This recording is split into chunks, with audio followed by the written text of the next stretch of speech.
अस्सलामुअलैकुम। मैं इस वीडियो के साथ मोहम्मद अज़र सिद्दीक हाज़िर खिदमत है। बातें वही अर्ज़ करता हूँ बहुत करने वाली होती हैं, लेकिन कुछ ऐसी चीज़ें हैं जो एक्सक्लूसिवली करनी चाहिए। और अजब करप्शन की गज़ब कहानियों में पहली दफ़ा मैं देख रहा हूँ कि कानून का शिकंजा कितना मजबूत होता है, कानून का शिकंजा कितना मजबूत होता है। और नैब का इदारा सियासी तौर पर इस्तेमाल नहीं हो रहा। वो आप सवाल पूछेंगे वो क्यों, वो कैसे, तो बड़ी सीधी सी बात है।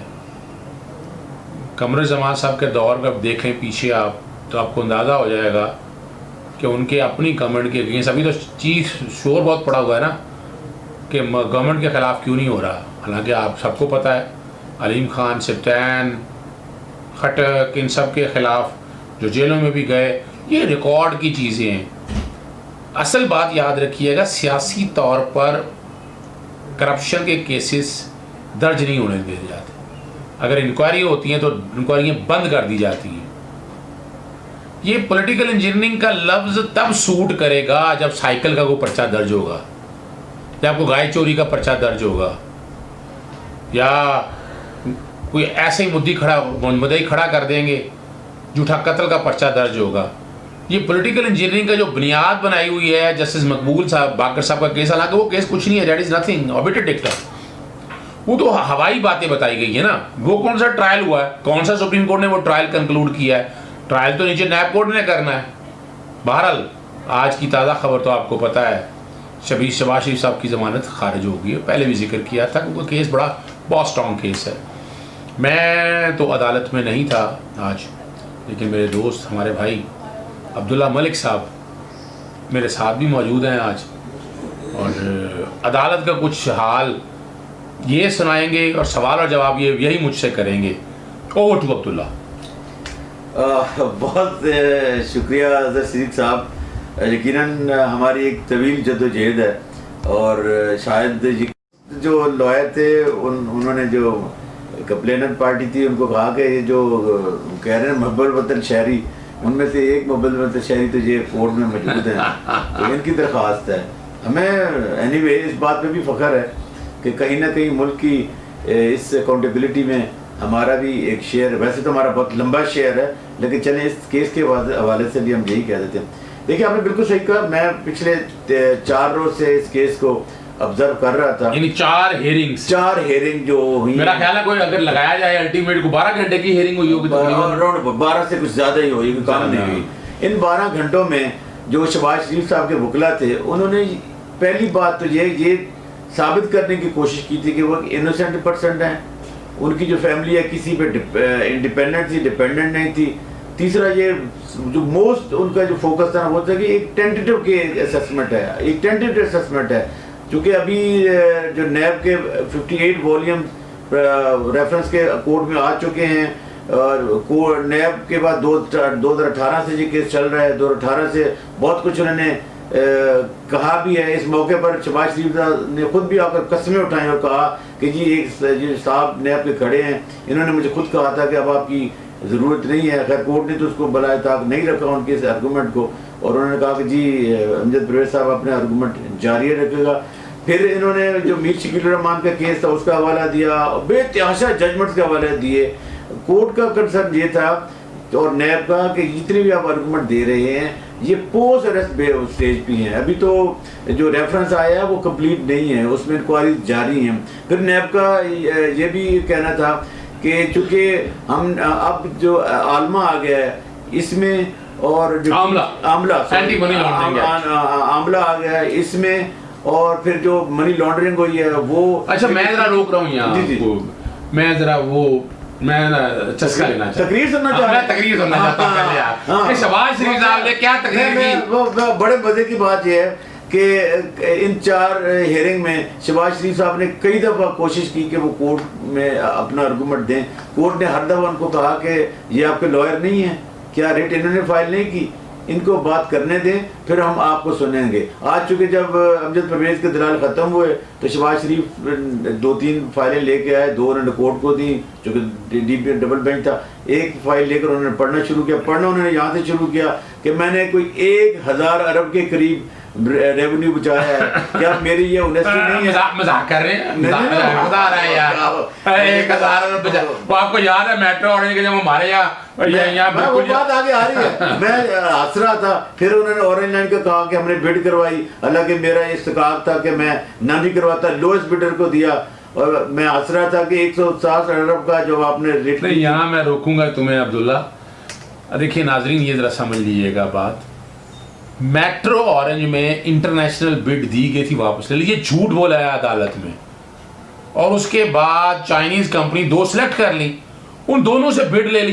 ये कौन सा टेंडर का तरीकाकार है? यही तो फ्रॉड है कि 1.62 बिलियन डॉलर, $2 बिलियन में कट एंड पे, यानी वो TBM टनल बोरिंग मशीन के साथ ये बननी थी। सवाल हट ना जाए, लेकिन ये बताना नाज़रीन को बहुत जरूरी है कि ये फ्रॉड क्या है। यानी कौम को बेवकूफ बना, 350 अरब के ऊपर का प्रोजेक्ट जा चुका है। और मैं हैरान हूं इस मसले में, मैं मुतालबा करता हूं आज भी, क्यों नैब इसमें क्यों इंक्वायरी नहीं करती? इस फ्रॉड के अंदर, इस मेट्रो ऑरेंज के अंदर जितना बड़ा फ्रॉड है वो पता चल जाएगा। और आपको पता है ये सारा बात। और उन्होंने अपनी तकरीर में ये भी कहा कि सिंध में जब सब्सिडी दी गई थी 12 रुपए की, मेरे बड़ा प्रेशर था, मेरे अपने बेटे का प्रेशर था, मेरे भाई का प्रेशर था कि हमें भी पंजाब में देनी चाहिए थी 9.5 रुपए के करीब, हमने नहीं दी। उससे मेरे बेटे को 2.5 करोड़ के करीब नुकसान हुआ। और बहुत सारी लंबी तकरीर की उन्होंने, 20-25 मिनट की, जिसमें उन्होंने ये साबित करने की कोशिश की कि मैं एक इनोसेंट पर्सन हूँ, मेरे साथ ज्यादती हो रही है, मैं लीडर अपोजिशन हूँ, मुझे मेरी ज़बान बंदी करना चाहते हैं, मेरे पर कोई केस नहीं है, मैं मेरे बच्चे इंडिपेंडेंट हैं, वो अपना टैक्स पे करते हैं, मेरी बीवी अपना टैक्स पे करती है, मैंने एक धेले का भी, बार उनका एक धेले का भी मेरे ऊपर करप्शन नहीं है। मैं जब मरूंगा भी तो अल्लाह ताला तो मैं कहूँगा कि मैं पाकिस्तान में हेल्थ के, तालीम के बड़े बड़े मनसूबे करके आया हूँ। आखिर में उन्होंने ये भी कहा कि देखिए हमें खुद कोई 2.5 अरब के करीब नुकसान हुआ इस चीज़ से। फिर उन्होंने कहा कि मेरे वालिद साहब 7 भाई थे, बड़े हम गरीब लोग थे, 72 में हमारे से भुट्टो साहब ने हमारी नेशनलाइज कर दी। उसके बाद फौरी तौर पर हमने 6 मिलें लगाई। और माशाल्लाह हमसे की बात यह है कि अजहर सिद्दीक साहब, अब वो गरीब लोग जो है ना, पूरे गरीब लोगों का खून चूस के पाकिस्तान के अमीर तरीन लोग बन गए। अगर ये सवाल नए पूछ रही है कि आप 1990 में आपके ये एसेट्स थे और आज 2020 में आके ये आप एसेट्स हैं, ये इजाफा कहाँ से हुआ है? तो ये कौन सी पॉलिटिकल विक्टिमाइजेशन है? ये कौन सी एक आपसे सियासी इंतकाम लिया जा रहा है? आपसे तो अदालत यही पूछ रही है नैब के ज़रिए कि आप बताइए कि जो आपके खिलाफ रेफरेंसेस आ चुके हैं और आपके खिलाफ इंक्वायरी हो रही है, होने वाली है, आपको इस पर क्या ऑब्जेक्शन है? तो इसमें तकरीर करने की क्या जरूरत थी? नैब के एंड पे अजहर साहब यही था कि ये फर्दर इंक्वायरी का केस है, चूँकि लोग पकड़े गए हैं और जो अप्रूवर हैं, जो वादा वाह हैं, उन्होंने बहुत सारी चीज़ें वाज़ेह की हैं। तो इन पर मनी आलमा का और बाकी जो केसेस हैं वो बिल्कुल फिट बैठते हैं। और उस पर अब मैं आपसे पूछना चाहूँगा, ये बताइएगा, पहली बात तो ये है कि ये 2018 का केस था। ये जो कहते हैं ना पॉलिटिकल विक्टिमाइजेशन, पॉलिटिकल विक्टिमाइजेशन तो और चीज़ें होती हैं। मुझे ये बताइए कि नैब के पास एक तो ये इन्होंने ये कहा कि किसी आम शहरी जिसमें दस्खत भी नहीं थे, तो उन्होंने कहा कि 9(5) में जो बाकी जो 6 में है उसमें ज़रूरी नहीं है कि कंप्लेनेंट भी हो, नैब खुद भी। अच्छा, तो ये बताइए ये थोड़ी सी इन्होंने कंफ्यूजन और अच्छा, ये अच्छा किया आपने, 2-3 सवाल आपने, मैं दोनों तीनों सवालों का जवाब देना चाहूँगा यहाँ, जो समझना ज़रूरी है। पहले तो बात समझिए, सेक्शन 18 ज़रा लोग पढ़ लेना, और सेक्शन 24(2) 3 तरीक़ाकार हैं। एक तो है कि बाकायदा कंप्लेंट कोई दायर, दूसरा तरीकाकार है कि नैब अपने तई जो मर्जी अपने तई इख्तियार है, तीसरा है कि गवर्नमेंट कोई कंप्लेंट दायर करे। तो ये तो यही सेक्शन 18 पता नहीं उनके वकला ने नहीं पढ़ा या वो देखा नहीं किसी ने, ये लिखा हुआ है। और वैसे भी याद रखिएगा, जुर्म काबिल दस्तंदाजी पुलिस हो, नैब हो, FI हो, वहाँ इन्फॉर्मेशन का लफ्ज़ है। तहरीरी कहाँ से आ गया? ये तहरीरी कहाँ से ले आया, दस्तखत कहाँ से ले आया? आप तक इन्फॉर्मेशन है, इन्फॉर्मेशन की वेरासिटी चेक कर रही है, कंप्लेंट वेरिफिकेशन प्रोसीजर मौजूद है उनके SOP में, स्टैंडर्ड ऑपरेटिंग प्रोसीजर के अंदर वो आता है, उससे वेरीफाई करते हैं। और उसमें asset beyond mean money laundering आपने देख ली, कोई रह गया डाउट? यानी वो ठेकेदारों के पैसे जो आए और पार्टी फंड के नाम पर पैसे आए, फिर वो 10-10 हज़ार रुपये तनख्वाह लेने वाले के अकाउंटों में अरबों रुपए की ट्रांजैक्शन हुई, और वो पैसे का लिंक आपस में एसेट बियॉन्ड मीन इसलिए है कि अपनी औकात से ज़्यादा, मैं बार बार कहता हूँ, ये 2 मोबाइल मैंने ख़रीद लिए हैं 4 लाख के, और मैं इनकम टैक्स की रिटर्न फाइल करता हूँ, मेरी आमदन 50,000 है, तो ये 4 लाख के कहाँ से आ गए? 3.5 लाख रुपए। उसमें क्या करते हैं, वो फॉरेन एक्सचेंज रेगुलेशन एक्ट जो शबाश उनके, असल में इनका एक अकाउंटेंट हो गया फौत, जो टैक्स, वो ये सारे घपले वही होते थे। क्या तरीका करता था, या इनामी बॉन्ड, आप सारा देख रहे हैं ना इनकी, ये सारी PMLN पीपल्स पार्टी इनामी बॉन्ड, इसमें भी थे, इसमें भी बॉन्ड देना, जो फॉरेन एक्सचेंज रेगुलेशन एक्ट, वो पैसा बाहर से मंगाएं, TT लगवाएं और आप कहें कि वो पैसा वाइट है, वो एक टैक्स गुजार के लिए तो समझ में आती है, लेकिन जब आप पब्लिक ऑफिस होल्डर होंगे तो आपको वो लिंक साबित करना है। वो सासे आज तक ज़राए ना नवाशी दे सका, ना मरियम दे सकी, और ना आप दे सके, तो इसलिए बड़ा सेक्शन 24 के अंदर गिरफ्तारी का प्रोसेस सारा दिया हुआ है। और एक सवाल जो आपने आते पूछा, मैंने वो सवाल आज अदालत को बार बार, बल्कि 4 हेयरिंग में ये पूछने की बताने की कोशिश की गई कि चूँकि 58 वॉल्यूम्स का जो रेफरेंस है वो साहब कोर्ट में जमा हो चुका है, लिहाजा अब शहबाज शरीफ की गिरफ्तारी की जो वजूहत बनती नहीं है, क्योंकि अब तो उन्होंने इंक्वायरी मुकम्मल कर लिया है। ये जो पॉइंट था ना, इस पर थोड़ा सा बताइएगा कि लोग ताकि कंफ्यूज ना हो। अच्छा, ये अच्छा सवाल आपने किया। सेक्शन 24 और 18 को मिलाकर पढ़ें, गिरफ्तारी किसी स्टेज पे हो सकती है, इंक्वायरी की स्टेज पे, इन्वेस्टिगेशन की स्टेज पे और रेफरेंस की स्टेज पे। और अब आपने इंटरम रेफरेंस दायर किया है, आप इंटरम रेफरेंस अगर आपने दायर कर दिया है, रेफरेंस फाइनल आपने दायर नहीं किया, एविडेंस इसमें आती रहनी है। अब एविडेंस यानी अगर आप चालान एक पेश कर दें, चालान के बाद आप कोई शहादत पेश नहीं कर सकते अगर और एविडेंस आ जाए, ये बड़ा कानूनी नुकता है। वो शहादत जिसकी बुनियाद पर आपने कन्विक्शन करने जाना है, वो जो एविडेंस आ रही है वो एविडेंस चालान का हिस्सा होना चाहिए।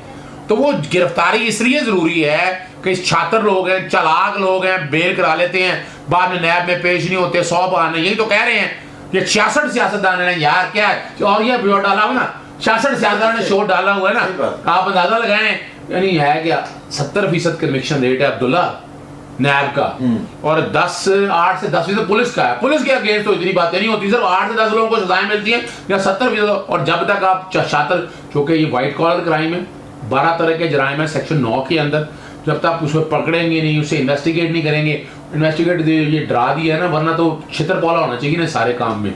वो आजा बलमा तेरा इंतजार है। मैं आपको यहाँ आपकी इन्फॉर्मेशन के लिए बताता चलूँ कि नैब ने स्पेशली इस केस में बड़ा अच्छा काम किया, और आज उन्होंने कहा था कि देखिए जी, जब पहली दफ़ा नैब चीज़ें लेके आया था तो ये आज के वाले फैक्ट्स मौजूद नहीं थे, तो उन्होंने कहा था कि जो हमारे पास फैक्ट्स आते रहे, जैसे अप्रूवर आए हैं, जैसे इनके अपने एम्प्लॉइज पकड़े गए हैं, तो जो फर्दर हमारे पास एविडेंस आती गई है तो हमने उसको कोर्ट की। अच्छा देखें, ये कानून की मंशा है, और हमने ये जो बुनियाद बनाई ना 499, आप देखो यार, अगर वो अपना चेक बाउंस का पर्चा, तो गिरफ्तारी वहाँ भी होती है 506 में। यानी ये तो आप बुनियादी तौर पर आपने मामले की जब तक इंक्वायरी वैसी बैठ के हो जाएगी, पूरी एविडेंस एक्सट्रैक्ट करनी पड़ती है, निकालनी पड़ती है, और जब वो मुलजिम आए, वकील के साथ आए, बैठे और चला जाए, चाय पी और निकल जाए, वो क्या बताएगा? वो तो बताएगा कुछ नहीं आपको।